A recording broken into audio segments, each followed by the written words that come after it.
ఈరోజు కూడా ప్రతి వైఎస్ఆర్సీపీకి సంబంధించిన ప్రతి కార్యకర్త, ప్రతి నాయకుడు కూడా ప్రతి గ్రామంలోని ప్రతి ఇంటికి కూడా తల ఎత్తుకొని సగర్వంగా ప్రతి ఇంటికి పోగలుగుతాం. మా ఎన్నికల మేనిఫెస్టోలో మేము ఇవన్నీ చెప్పాము.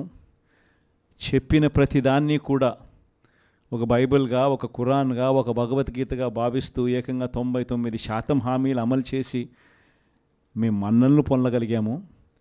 మాకు కోవిడ్ లాంటి సమస్యలు ఎదురైనా కూడా ఏ రోజు సాకులు చూపించలేదు, ఏ రోజు ఇవ్వకుండా ఉండడానికి కోసం కారణాలు వెతుక్కోలేదు.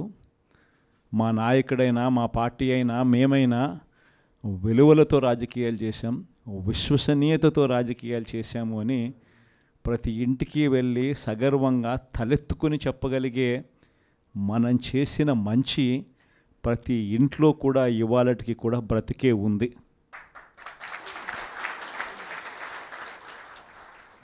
ఈ మంచి ఎక్కడికి పోలేదు.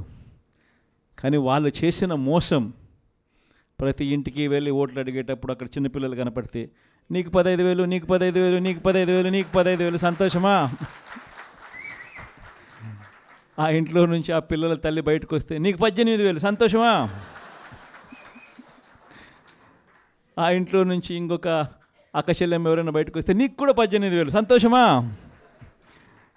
ఆ ఇంట్లో ఎవరైనా ముస్లాం బయటకు వస్తే నీకు 4,000, సంతోషమా?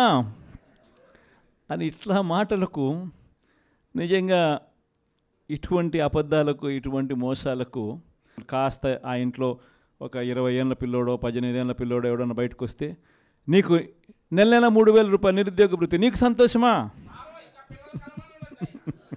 ఇవన్నీ మన కళ్ళ ముందన్నీ చూసినాం. అంటే ఇటువంటి ప్రలోభాలకు ప్రజలు కూడా ఏమో జగన్ చేసినాడు కదా, జగన్ బాగానే చూసుకున్నాడు మమ్మల్ని అందరినీ, జగన్ పలావ్ పెట్టాడు, చంద్రబాబు నాయుడు బిర్యానీ పెడతానంటున్నాడు, జగన్ కదా చంద్రబాబు నాయుడు వయసులో పెద్దోడు కదా, మరి జగన్ పలావ్ పెట్టినాడు అని అంటే చంద్రబాబు బిర్యానీ పెడతాడేమో అని ప్రజలందరూ కూడా కాస్త కూస్తో మోసపోయి చంద్రబాబు నాయుడు వైపున చెయ్యిపోయింది. కేవలం 2.5 నెలల్లోనే ఒక ప్రభుత్వం మీద ఇంత వ్యతిరేకత రాగలుగుతుందా అన్న ప్రశ్నకు ఏదైనా ఎగ్జాంపుల్ ఏదైనా ఉంటుంది అని అంటే అది చంద్రబాబు నాయుడు గారి ప్రభుత్వమే అని చెప్పి కూడా చెప్పచ్చు.